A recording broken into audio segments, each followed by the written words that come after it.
Hey everyone, I'm Stephanie, and I believe that all readers should read children's literature, especially adults. So that's what we do on the KidLit Love podcast. We celebrate all things children's literature, picture books, early readers, middle grade, and young adult novels too.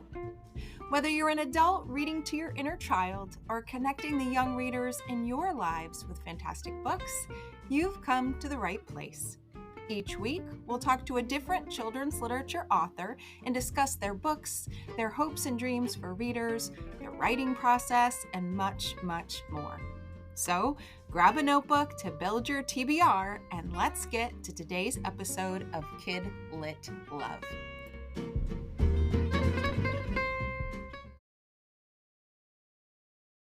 Hey everyone, welcome back to another episode of the KidLit Love podcast.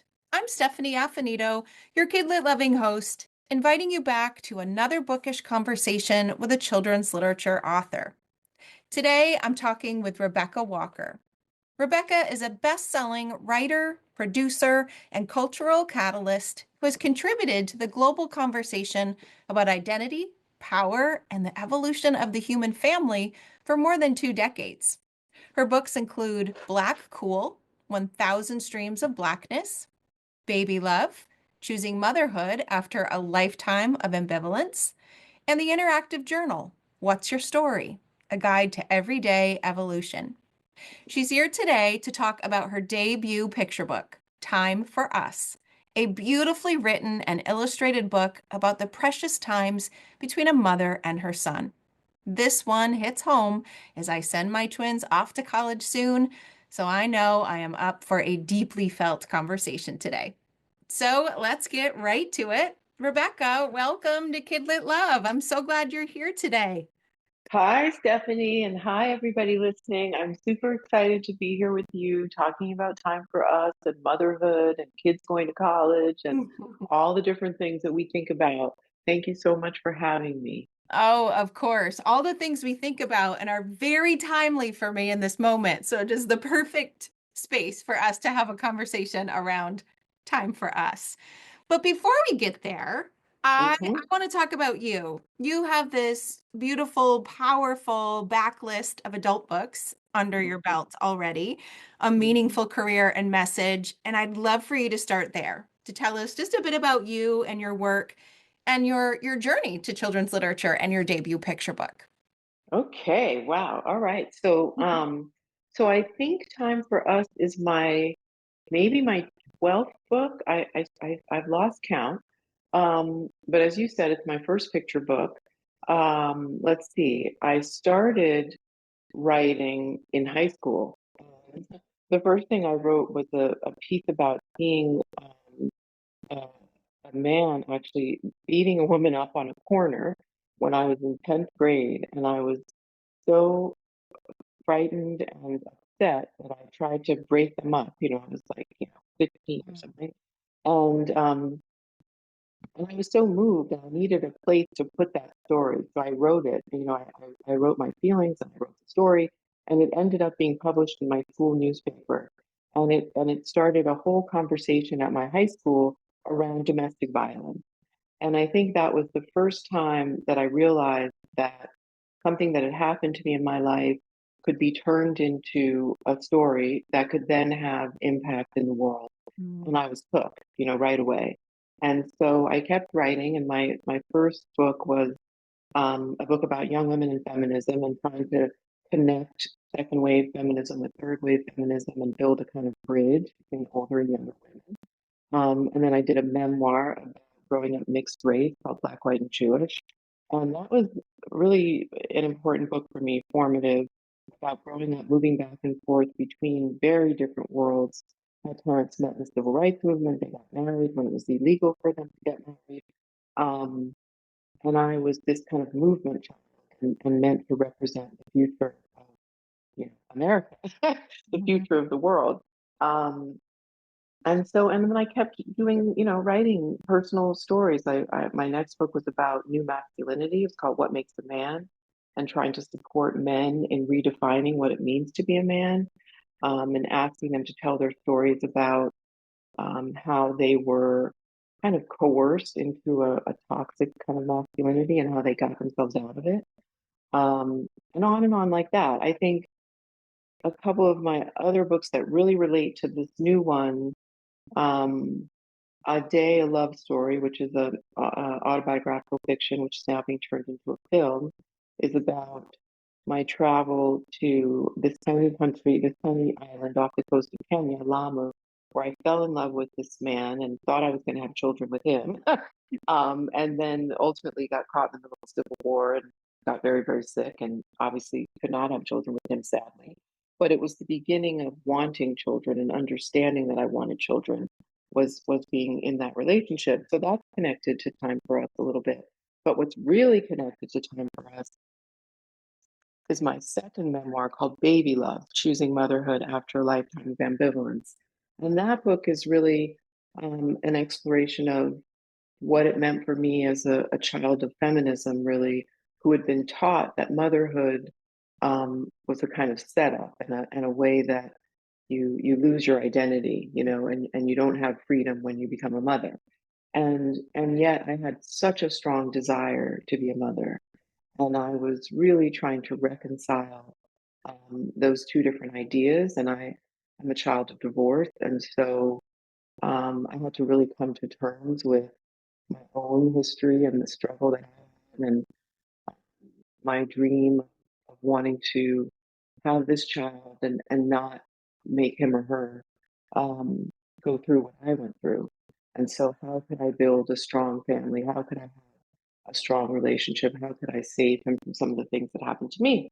So, that was kind of, a sort of day to day journey through my pregnancy and reflections on what it meant to become pregnant.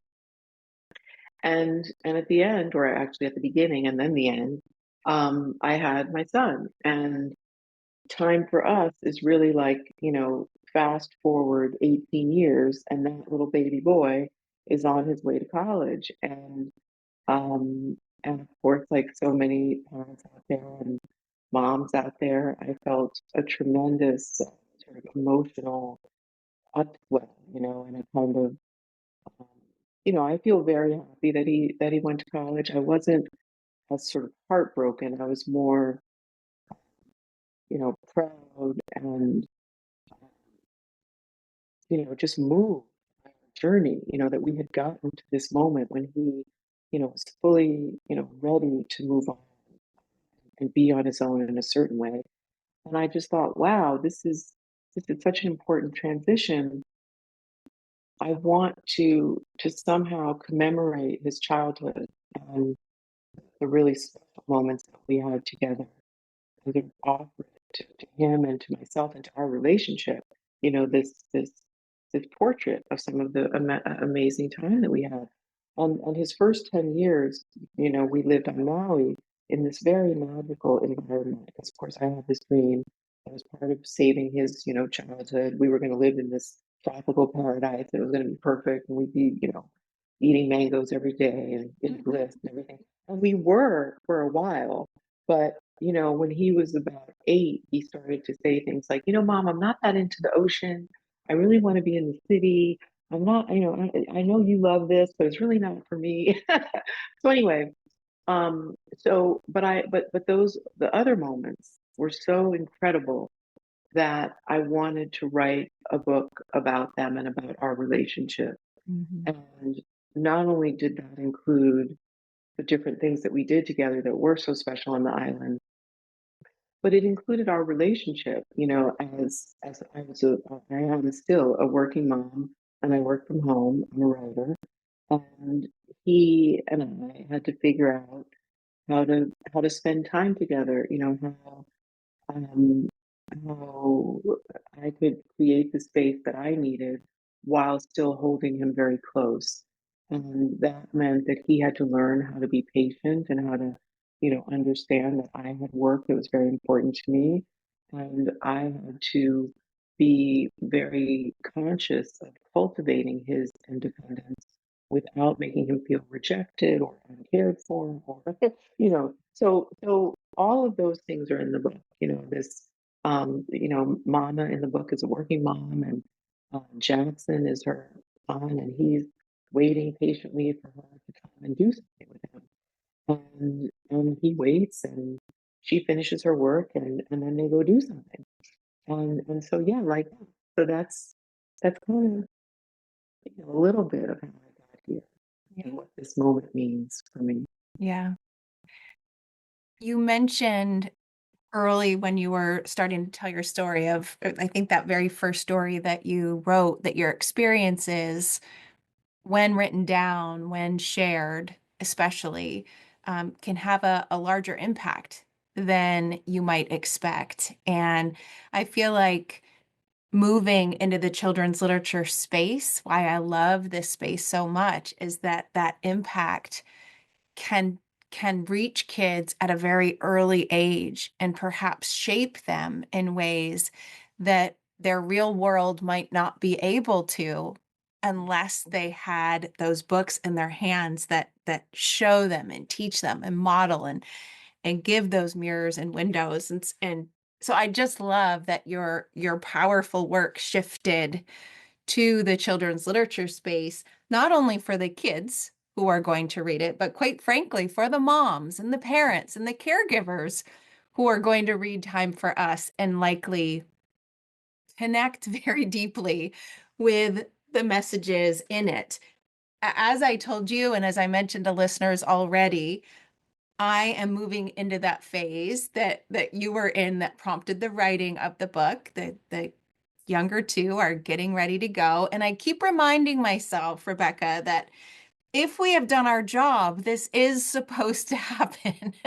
This is a Exactly. very natural, normal part of life. But where I didn't expect to see myself at first was when I opened the page, as you mentioned, Jackson is waiting patiently and trying to use his imagination and creativity to just pass that time before mom can play. And that page where you have these wonderful capital words that say clickety clack, clickety clack, clickety clack across the page. I thought, oh, Rebecca knows what my home looks like. That is exactly what my life has been. This balance of being on the computer, of writing, of teaching, and trying to let the kids know that actually you are more important, but this has a place too. So I so appreciated the realness of this book of yes, it's time for us, but that time can be hard to get and can be hard to find, but is something that is precious when you do. Mhm. So from one real mom to another, I so appreciated that message and Oh, that I'm grace so in the book. glad. Yes, I mean, that's definitely the intention.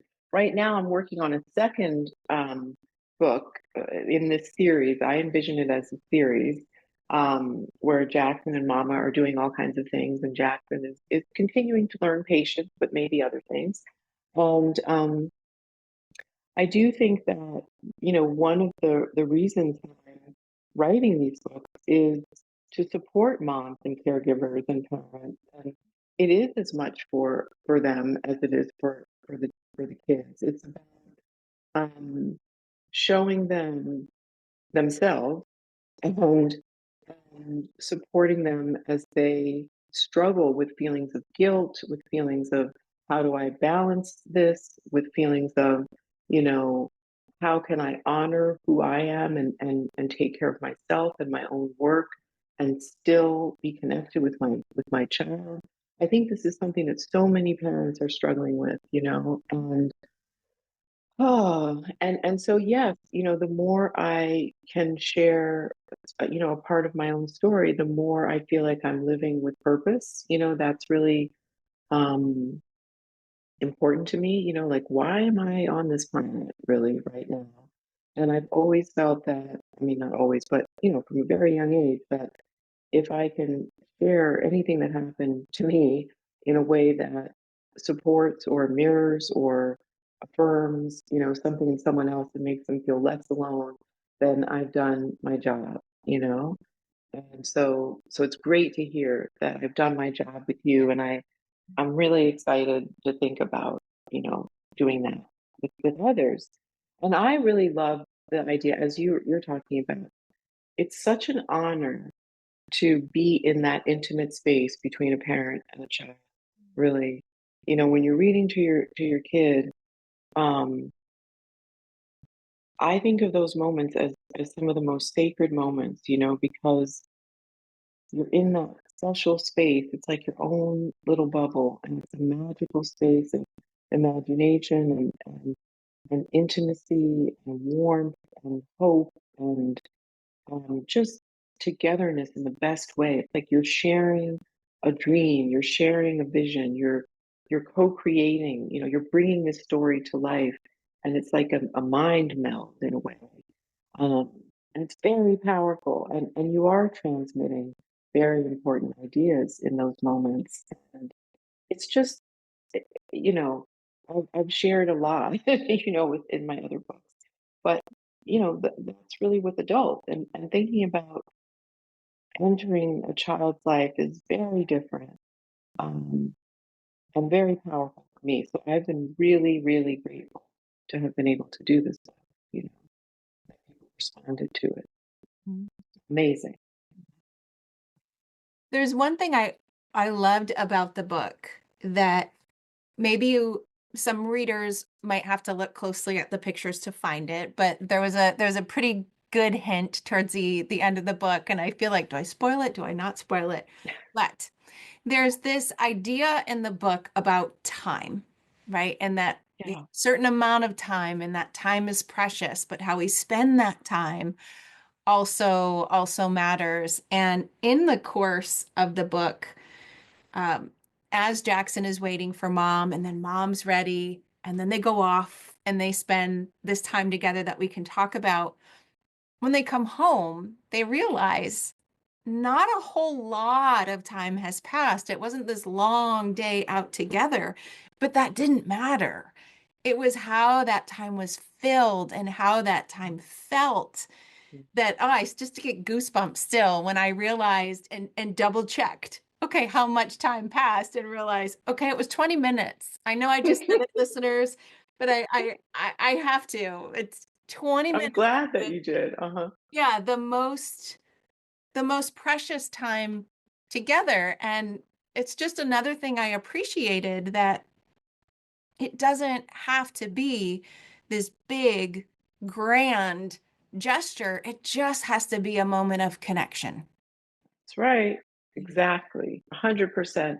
I think we all think we've got to, like, set up all of the stuff, the paints. Mhm. We have to put out big pages of, paint paper, and we have to get little stools, and we have to look at the books that I mean, whatever it is that we think we have to do in order to spend time with our kids and make it quality time. But really, that's not true. I think kids really just want to be present with us. And you know, one of the things that was a part of writing this book is that I happened upon an article at some point that said that if you just spend 20 minutes of time with your kid, just pure, just being present, you can save them from all manner of ills. They won't become drug addicts. They won't, they'll go to school and do well. They'll be happy. And so I thought, wow, this is something that I've been doing and not realizing that it is, a thing. And it is really important, in time for us to really model this idea that it's complicated. It's like, the sort of one level of it is you only really need to spend 20 minutes with your kid, right? And you just need to be present.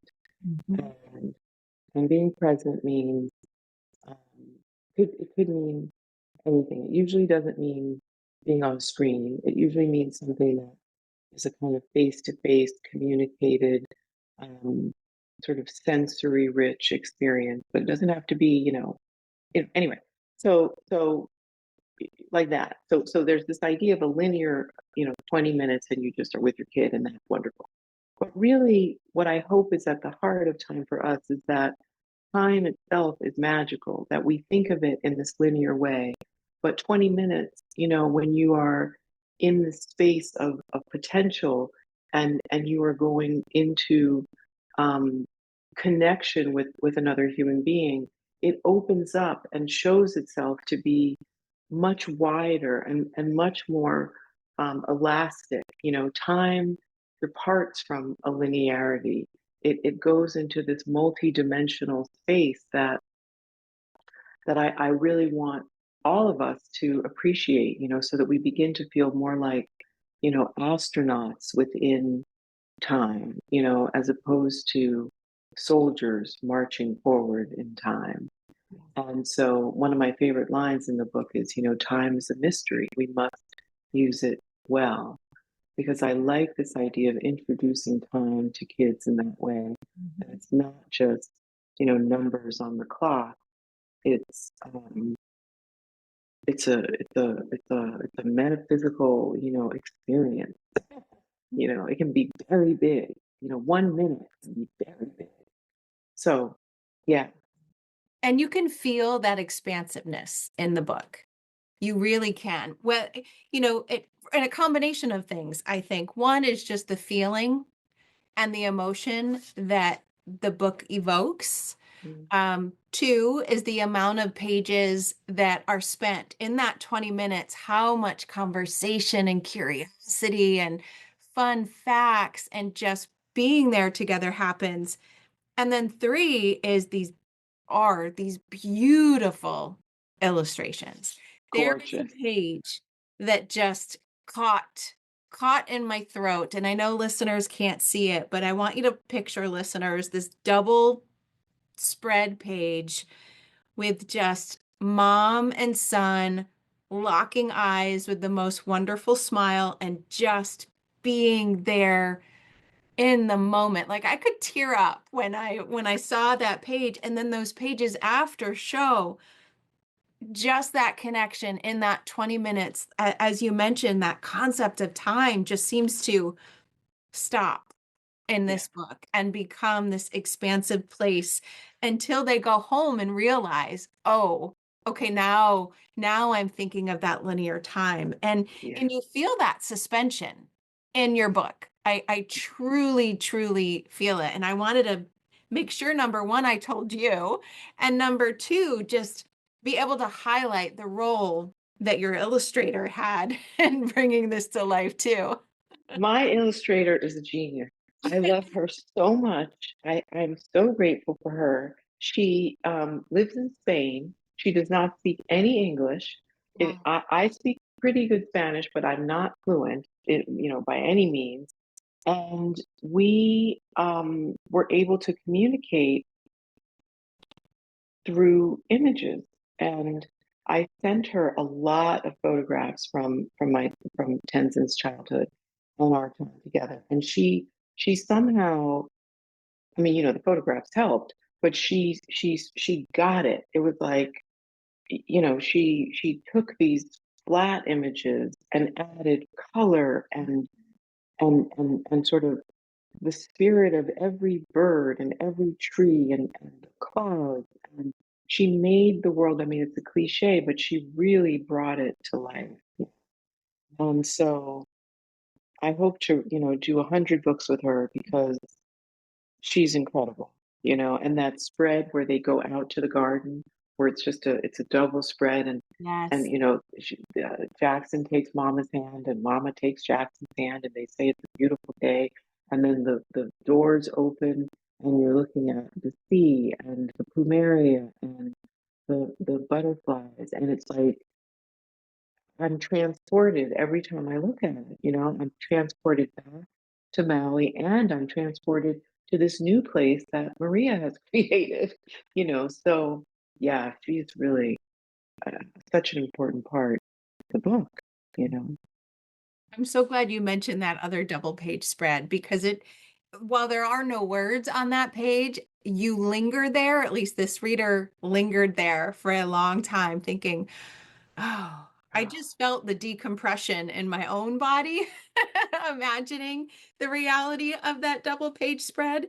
And yes, that's what just came through in this book was the emotion and the way I felt it literally in my body from the combination of of words and pictures. Just so beautiful. Stephanie, that is a dream.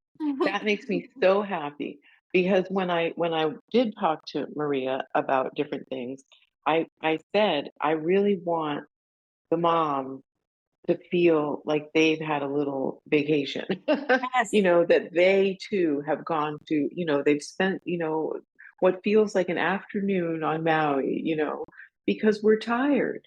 You know Yeah. what I mean? It's like there's so much that we're doing, that we need a break too. So when we're reading to our child, we really need something for us. And so I wanted very much to do that. So I'm so glad you have that moment. Fabulous. You nailed it. Awesome. That's my job. That's the gig, is to nail it like that. That's wonderful. So when you think about this book going into other readers' hands besides Mhm. mine, knowing you nailed it for sure with me, I'd love to know a little bit more of what your hopes are for the book and perhaps the books that might be coming next, as you alluded to hoping this might be a series, Mhm. and just your hope for readers as they experience your book for themselves. Well, I hope they have the experience you had, obviously, Yeah. which is the perfect one, for me, my point of view. I think that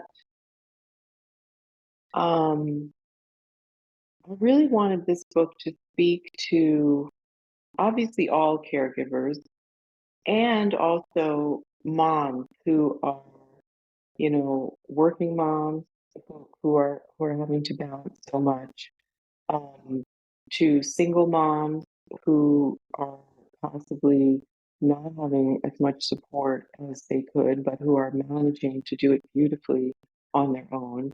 And so that single moms by choice, single moms by not choice. Um, I wanted to really honor the sort of the kind of primacy of that bond, that it's very difficult because I never want to say or to take away from anyone else's experience. If they are not in a traditional mother-child relationship, if there's if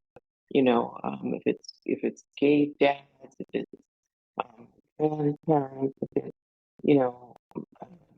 step parents, if it's whatever your identity is, um, that's different from the sort of biological mother-child experience. I think there's so much that's important in this book that should, and I hope does, speak to you. And at the same time, I wanted to really honor this very, for me, what is for me a very primal mother-son relationship. Um, and that was tricky because I'm very ecumenical. Like I'm very sensitive to wanting, um, everyone to feel welcomed in all of my work. And so it was a real choice in a way to really focus on the mother and son story. But I feel like it's very true to me. And I hope that it does speak in a very specific way to other mothers of sons. Um, because I think all relationships are, everybody's different. In Baby Love, um, the memoir I wrote about becoming a mom, I wrote about how I felt very differently for my biological child than the child that I had been raising, my stepchild. Um, and people were upset about that, because I said, that I had these extremely strong feelings for the child who had come out of my body. And I had very strong feelings about my stepson too, but they were different. And people were, a lot of adoptive parents were very upset, though their children, their adoptees, were not that upset because they really were happy that I was talking about the differences in the kinds of relationships. Not that one is better, it's that they have different facets, they have different, colors, different textures, and that's okay. So anyway, long story short, I really wanted to honor the mother-son relationship with this book. So I hope it really connects with mom to son. Yeah, mom. in addition to everybody else. Um, and and really, really, let me think. And really, it's just it's magical to be able to share such a life, you know. So I really just want people to feel the incredible amount of love that I have for my son. Um, and I'm getting emotional. And Me too. I know, right? I mean, my goodness. And that he has for me, and that we, the sort of magic of making a relationship with your child in this way, and that we love you. He's very happy about the book and happy to share it with other children. And there's a lot of love in it. I just hope people feel the love. That's a very long one, but yeah. So anyway, so I do hope it's a series. I hope it's the first book in a series. Right now, my publishers are kind of tapping their feet, waiting for the next book, which is, I think we're going to call it Nighttime for us, and it's about Jackson being afraid at night and having to wait for mom, to come and sort of Mhm. soothe him, and it's like mom is trying to sleep, and mom really needs sleep.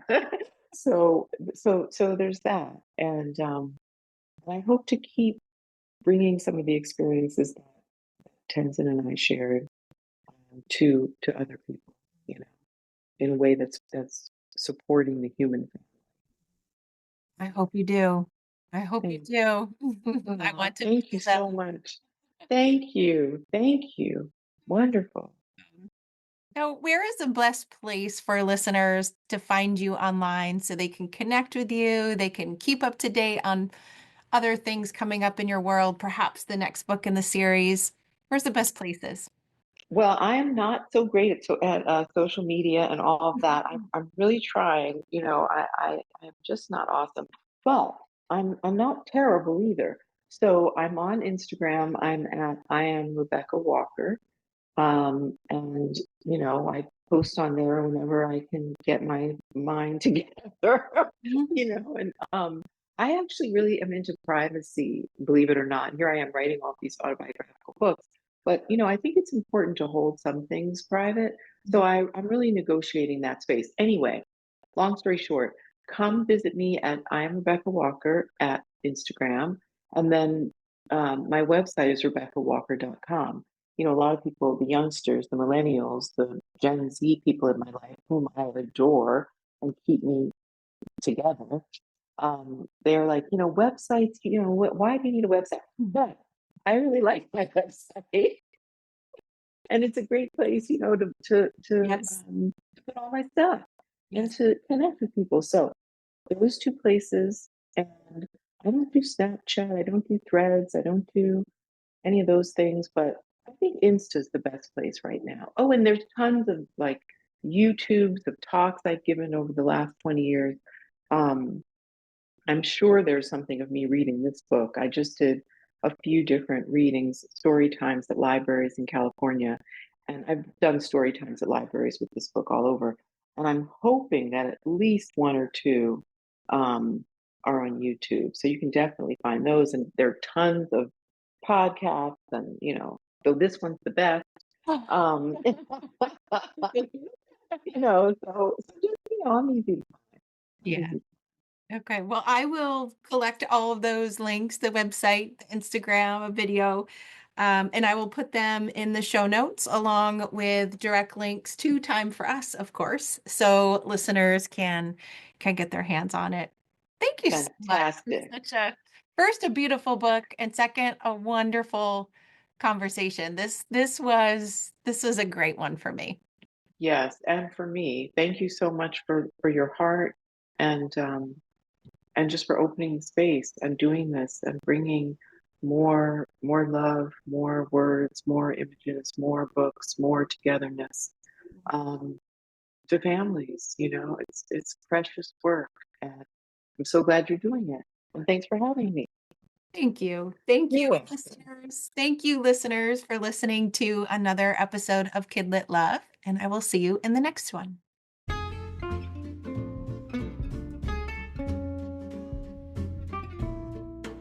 Thanks for listening to today's episode of the KidLit Love podcast.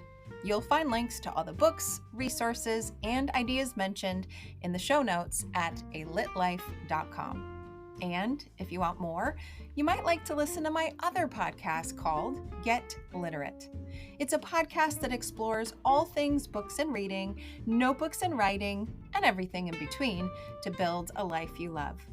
One more thing. If you love what you listened to today, please take a moment to rate and review the podcast or take a screenshot of the episode and text it to a bookish friend. This helps the podcast grow and builds our bookish community of KidLit Love. Thanks for listening.